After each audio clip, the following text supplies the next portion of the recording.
Le général DI lui-même était à son domicile. Il n'avait aucune fonction officielle. Et il n'est pas un belligérant. Il a été extirpé de la cathédrale et il a été exécuté. Il en est de même de Fabien Koulibaly ainsi que de l'épouse du général. Nous avons beaucoup d'espoir qu'on connaisse la vérité.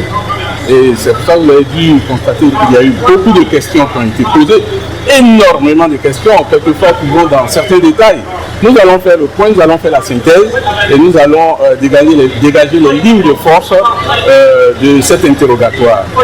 Moi, je pense que c'est très important. Nous savons que les faits ont été commis. Nous avons une idée sur les auteurs de ces faits.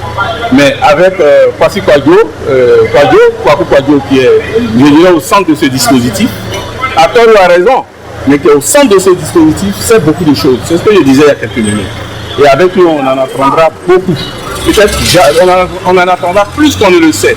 Donc, je pense que les interrogatoires ne sont pas terminés. Demain, nous continuerons et nous serons davantage informés.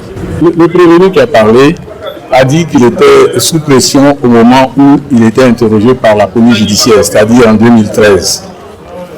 Il était sous pression. Moi, je ne sais pas de quelle pression il veut parler, mais une chose est sûre, c'est qu'il n'avait pas intérêt à avoir peur. 2013 à 2015, il n'y a que 2 ans qui se sont écoulés. La Côte d'Ivoire avait déjà commencé sa normalisation et il aurait pu disons, dire la vérité. Parce qu'on a constaté qu'il y a une variation dans les déclarations qu'il faisait. C'est pas bon pour un prévenu de varier comme ça. Quand on dit la vérité dès le départ. Moi, j'estime qu'il n'était pas du tout menacé en 2013. Et je pense qu'au terme des débats, nous aurons une idée plus claire.